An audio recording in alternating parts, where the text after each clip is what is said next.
congratulations. Dahil the results are now out, congratulations to all the new IDRs. And to those who aren't IDRs yet, this episode is still for you.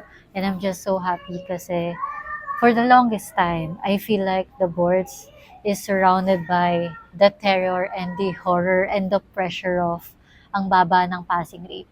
But this time, the passing rate is around 88%, around 80%. And that's a big leap from last year, which was, I guess, 54% ba? 50%. And the year before that was the lowest, one of the lowest, which is around 29%, which was the year I passed. So I'm super grateful now we've come to the point na the ripple is here. A lot of people are extending their help too for more interior designers. Welcome to Mindset Magic with Mika, your space for main character energy, identity shifts, and intentional living. This time, I want to share with you more of my experience, and because even up to now, I'm receiving lots of messages from you all saying na nakapasa na kayo and what to do next.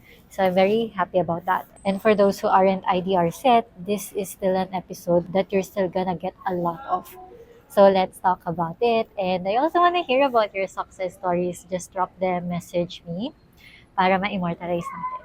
So it's a bit noisy here, but I want to get this episode out kasi what matters is this information already helps you rather than me waiting for perfect conditions, which is very aligned to what we're gonna talk about today kasi I receive a message asking na how confident or prepared were you when you applied for your first job?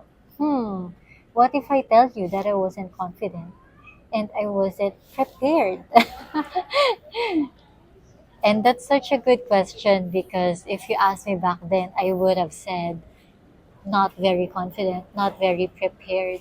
Looking back now, I realize I misunderstood what employers were actually looking for in a beginner. So let me tell you about my first interior design job. And shall I say, my first and only interior design job. Because I did freelance right after the boards-ish. I'll tell you more about that. So about my first job, the season of life I was in, why was I applying? Imagine mo I was actually preparing for the second boards. Kasi I decided nga na I would take that work experience as my review for my second take of the boards because I wanted to ground it in my body. Hindi lang theoretical, hindi lang conceptual. I want my body to understand what it means like to be the interior designer that I want to be. So I was already working before becoming licensed.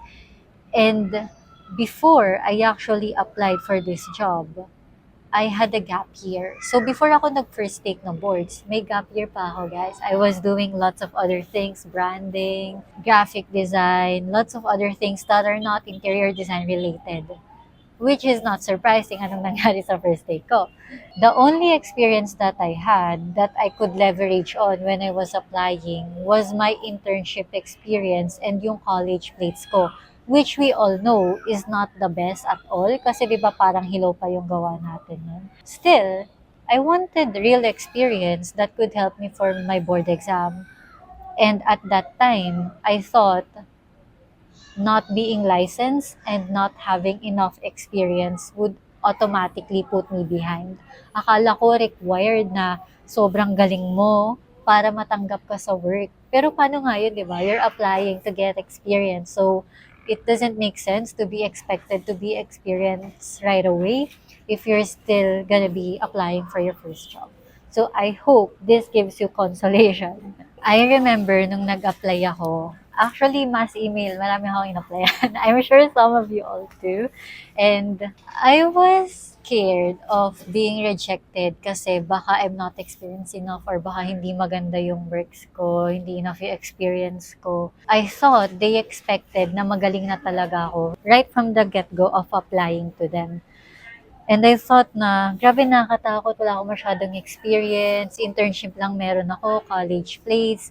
And I thought talaga na they wanted someone na magaling na. But looking back, I realized na I had it backwards. They weren't looking for someone who already knew everything. They were looking for someone willing to learn. So, ibig sabihin, as long as you were teachable and open to get better, that's already an admirable quality pala that they're gonna get you for. So that really worked for me kasi I'm naturally curious talaga as a person and I like learning more about the things that I'm interested in. And to top to that, gusto ko pa pumasa ng boards, di ba? So I really needed the experience so I can increase my chances of passing the boards. So if you are check teachable, check open to learn, willing to learn, check interested talaga in the field, and check have a strong why for why you're even applying for this job, then I guess you can already use that as your added energy boost, as your added confidence of getting your first job. And these are the things that nobody tells you. What surprised me most about working is kapag may binigay silang task sa'yo, 'di ba, parang as someone who is fresh in the work, in the industry, who hasn't much had experience yet, akala natin na expected na nila na kabisado mo na lahat ng gagawin. We thought na there's a step-by-step thing. There is a full set of instructions.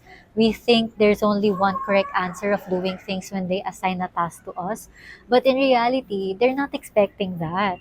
Every project is different, and the best part is when you get into work, you have to think, you have to decide, you have to clarify, and you can all ask those questions to your senior interior designer. You're not expected to figure it out all by yourself. So that's why I wish I could tell my younger self na kapag hindi mo alam, magtanong ka lang. If hindi mo alam, mag-research ka, learn about it, figure it out. Really be interested in the work kasi these are things, these are foundational skills that will be helping you as you progress in your future career. Whatever man yung gagawin mong path. Is it your own firm or maybe you just work in an amazing firm? Either way, these skills are gonna add up and gonna help you. So fresh from school, akala ko talaga there was a Bible for every task na ganito mag-source, setting step by step, 1, 2, 3, check. Kapag magkakonta ka ng supplier, ganito, 1, 2, 3, check. Akala mo talaga, like, kapag kausap mo si client, ito dapat yung mga sasabihin mo. We think there's that heavy of an expectation or requirement to do these things well, but there wasn't. So eventually, I stopped waiting for someone to tell me exactly what to do.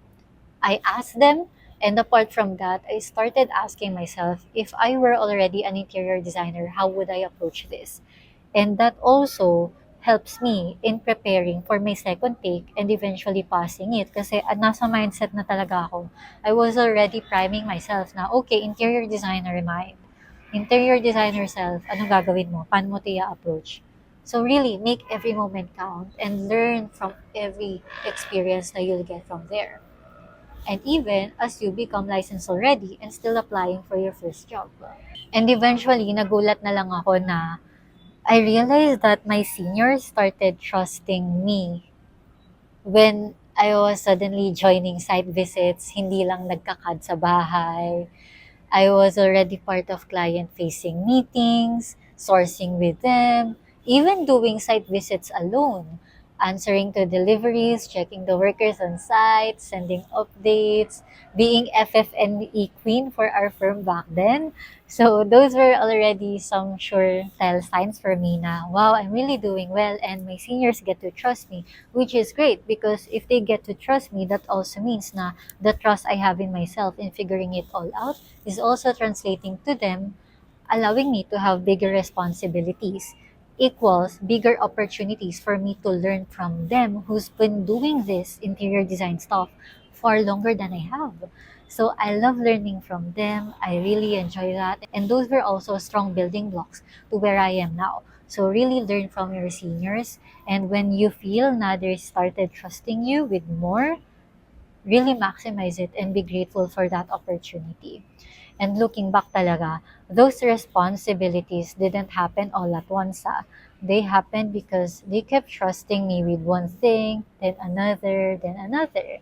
And I hope the same for you too when you figure out your first job. Like I remember this project now we had sa Rockwell, Makati. And that was actually the first project that was also assigned to me when I entered the firm. And then I ended up doing the site visits, the sourcing for it. So talagang full end-to-end process ng interior design. I was not scared. Hindi ako kinabahan. I was really excited when I was doing the site visit alone. I remember thinking na I'm just doing what my senior usually does. Except this time, ako na lang muna. And then I just update them via Viber, via chats. And then I do the deliveries, attend to the workers, do the documentation, share the updates, prepared all the communication to them. And that was probably the moment that I realized, and I was still also preparing for my second take of the boards by this time. I realized na, wow, I actually enjoy this.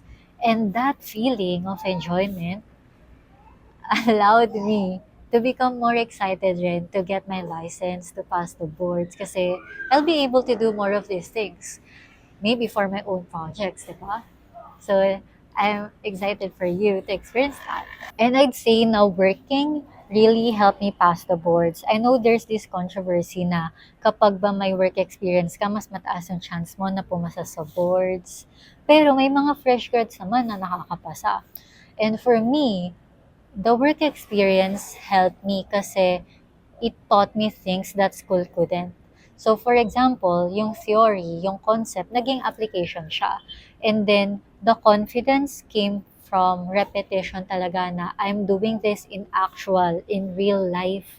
I see this in real life. I navigate this situation in real life. I see these problems happen on site, and the solutions, we think about them on site. We think about them with interior designers, and the drawings made more sense. The site visits made more sense. The coordination with the workers and all the stakeholders of the project made sense. And those are things na school couldn't teach me. So it was very helpful to have it all drilled in my body, so I know that the interior designer that I want to become does all these things. So during my second take, the knowledge wasn't just in my head anymore, it was already in my body. If you're watching this after taking a break, if you're scared because you don't have enough experience, I really want you to know this. I also took a gap year. Akala ko everyone else was ahead, naiiwan na lang ako. I thought the employers, my senior IDs, wanted someone who already knew everything. But what helped me wasn't knowing everything. It was being willing to learn, ask questions, take initiatives, figure things out, lead myself, trust myself throughout. And really, what matters is trusting yourself that you'll figure it out, because that trust in yourself is what allows other people to trust you too. Kasi alam nila na kaya mo mag-deliver. And sometimes, that's exactly where your career begins. So I'm super excited for you. I'll see you in the next episode. Let me know if you have more questions. Email me, send me a message. Let's answer them. And congratulations, IDR. This is Mindset Magic